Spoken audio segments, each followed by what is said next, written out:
Hello everybody, welcome to the introduction to the snare drum in the world of percussion. It's a really exciting instrument that I hope you will have a lot of fun playing. My name is Ed Littlefield and I'm a local composer, percussionist, and educator. I do a lot of artist residencies around the state and as well as up in Alaska. First things first. What you do is you need to grab some drumsticks. All right, so your drumsticks are your key part of this snare drum. Usually we like to use wood tip. So if you look at there's a wooden tip. We like to have a little bit bigger tip than we do on, like, say, drum set, because we're playing a snare drum like in band. We like to have a little more rebound for that. If you were to get a drumstick, I would recommend holding the drumstick at the bottom third. So we break this up into three equal parts. This being the bottom third. And I want you to wrap your fingers around, put your thumb here, and wrap your fingers around the stick. Now, if I let my other hand go, I'm going to see that my thumb and my knuckle right here are lined up, all right? Sometimes I see a lot of people playing like that, and that doesn't create this thing called a fulcrum, because we want to have that stick move smoothly. So if my thumb is down here, I have that fulcrum where that stick can really move. You see the difference? If I have that fulcrum, it moves freely. So a little test is to take your drumstick, find the bottom third, wrap your fingers all around, and then do a little shake. It looks something like this. And all I'm doing is this. I'm not moving my fingers. It's just up and down like this. So I wrap my hands around, go around like this, and then shake. So you're going to take your other drumstick and do the same thing. Find the bottom third. Again, normally it's where the Vic Firth sign. If you don't have one, you can just kind of space it out like this. We take our thumb and put it down, and then wrap your fingers around until they're wrapped around like that. All right, and we do our shake test. Make sure we're nice and relaxed. All right, you can tell the difference if it looks like that. If it looks like that versus this one. See how the stick is moving and not really my wrist. Let's try that one more time. You find the bottom third right here. Take your thumb, wrap it around with your knuckle and your thumb matching. Your knuckle and your thumb matching. So these should line up. And then we wrap our fingers around here. The next thing is pick up your other stick. So you have your bottom third, you wrap your fingers around, and then you can do both of this, like this. So there are three rules I'd like to talk about. The first rule is always, always, always, always be relaxed when you play. I have been playing a long time, and every time I feel a little tension, it makes my arm hurt, which makes me not be able to play very long. So as we're doing these exercises, please be mindful that you're supposed to be relaxed when you do this. So we're sitting with our feet flat on the floor and our shoulders are nice relaxed, but it's always relaxed. If you feel any tension like this, you can probably see it like this, like that. I want you to shake it out. Shake it out, both hands. Make sure you shake it out. And then reset and do that exercise again. So first rule or guideline is be relaxed. The second rule is fingers on the stick. Now there's lots of different ways you can interpret this, but fingers, I would say fingers around the stick. It looks something like this. I've seen a lot of students play like this. So if you see that, they have their pinky out. And I've seen a lot of students play like this, where they have their index finger out. I would strongly suggest that you have all your fingers, thumb, 1, 2, 3, 4, wrapped around the stick. And that'll give us a nice, really relaxed feel. And so we test both sides, thumb, 1, 2, 3, 4, and just check that. Make sure they're wrapped around. They look like that. The last final rule or guideline, we have the ability to self-analyze or check ourselves out when we play. Unlike a clarinet, you can't really see what your fingers are doing. You just kind of have to feel. We have the ability to actually look at the drumstick. So I'm going to look at the snare drum. I'm going to look at my hand as I air drum. I can actually watch the motion of what we're doing. So we have to have the instrument set up correctly first. So this is my snare drum right here. And my snare drum should be at like waist height or so. If I were standing up, I'd take one stick, put it in my elbow, and then lift my hand up. And then I would put my stick in the hand and then match those things up. You see how it's about an inch or so off the drum? Some people like to play a little higher. Some people like to play a little lower. But I found that this is the most relaxed part for me. So one more time, you put your stick in your elbow and just lift it straight up. You can put that stick right in there and then pick up your other stick, making sure we have that bottom third and the fulcrum. And we kind of put it right here. I'm going to be sitting right now because some of you might not have a concert snare drum, so I'm showing you on a drum set snare drum. Secondly, the angle of the sticks. When we play, a lot of the time some people like to do this. It just happens. And a lot of people sometimes like to do this. They like to kick out their elbows, all right? What I like to do is have your shoulders and elbows all relaxed, and so they're just resting here. And it kind of makes a 45-degree angle, all right? It's kind of like it's a square right here, or a pizza slice. All right, you want a kind of a big pizza slice for that. All right, so the first hit that we do is called the high stroke. All right, so I want you to find that bottom third and just leave your left hand down for a little bit.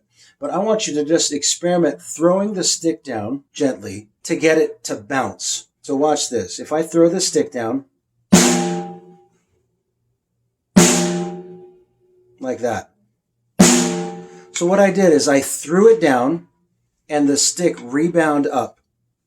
I hit it, I drop it, and the stick is going to bring my hand up. Let me try that one more time for you.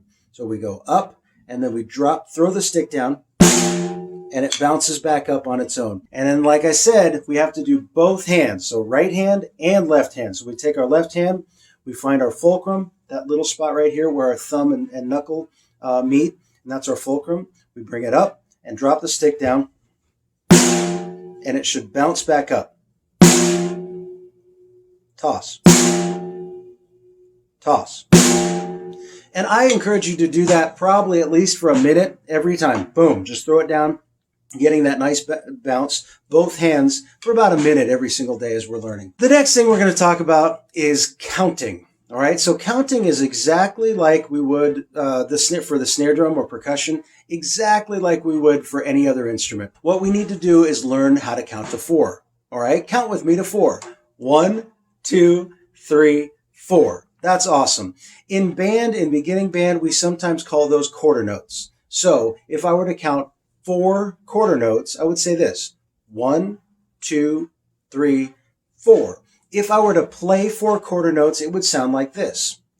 1, 2, 3, 4. In addition to quarter notes, we also have these things called eighth notes, which essentially is if I imagine that this is a quarter note right here, it's a 1, and I split this in half, it becomes 2 eighth notes. And the way we count that is 1 and. Now, if we have more than 1 beat, mostly we have 4 beats, you're going to say this. So here's 4 beats, and I'm going to split each one of these in half. So it looks like this, all right? 1 and, 2 and, 3 and, 4 and. And those are 8 eighth notes. 8 eighth notes are equivalent to 4 quarter notes. And it's also math. So what we're going to do is we're just going to practice counting 4 quarter notes and 8 eighth notes. All right? 4 quarter notes, 8 eighth notes. Let's try this.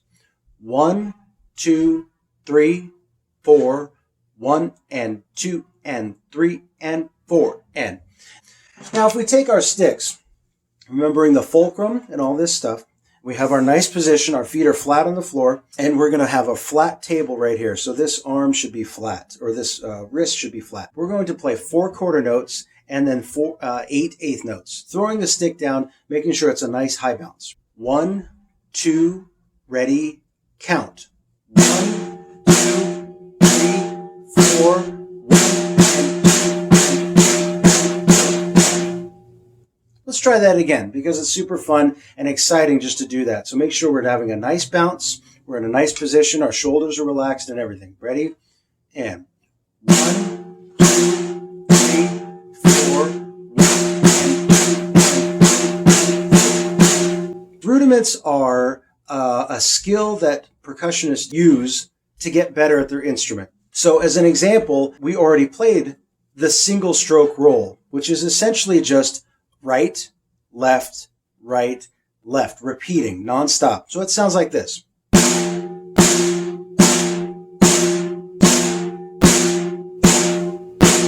And if I keep practicing for maybe 6 months to a year, I can start playing this. 1, 2, 3, 4. And I can keep going even faster for the single stroke roll. So that is a rudiment. The paradiddle is a collection of right and left strokes that kind of sound like paradiddle. And a diddle is 2 strokes on one hand. So follow me. Here's my right hand. I'm going to throw my stick down. Right, left, and then I'm going to double up on the right, right. Right, right, and then left, left, right, left, left. So the pattern goes right, left, right, right, left, right, left, left. And sometimes I like to say it while I'm practicing these, so let's try and say it together. Sounds like this. Ready, go. Right, left, right, right, left, right, left, left. So that's a paradiddle. And a paradiddle is a skill or a tool that we use to get better at percussion. Finally, what we're going to do is practice reading some notes. So here's a short exercise, and I'm going to count out loud. In addition to sounds, there are also silences. And I'm going to count all the notes out with the rests. And so I'm actually going to say that number, but I'm going to say it soft. So if I have a rest on beat 2, it would sound like this. 1, 2, 3, 4. So here's the exercise. You can play along with me and practice. Here we go. 1, 2, 3, 4. 1, 2, 3, 4. 1, 2, 3, 4.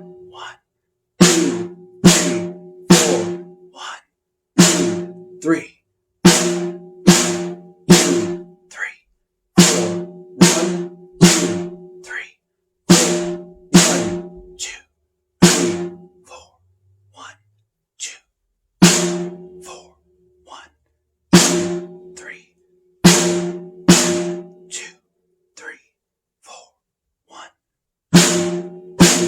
4, 1, 4.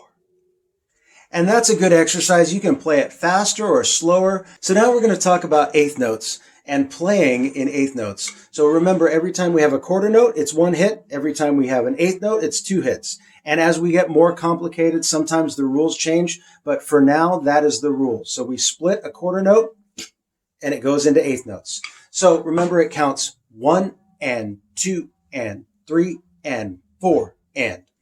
So here's the exercise really slow, and I'm going to count it out loud for us. It's going to sound like this.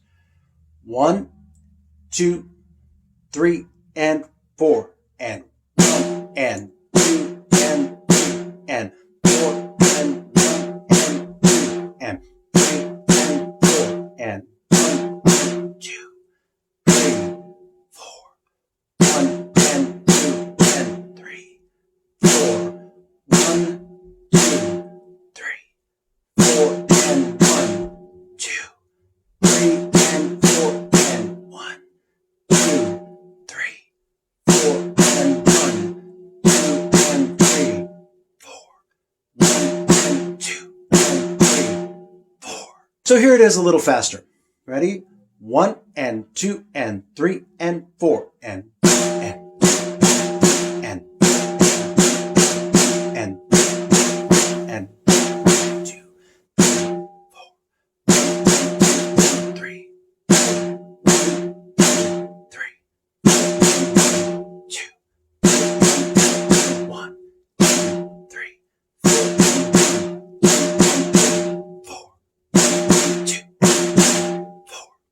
So I really hope you have a nice journey practicing this, and I hope this helped you get an introduction to the art form that is playing percussion. Thanks very much.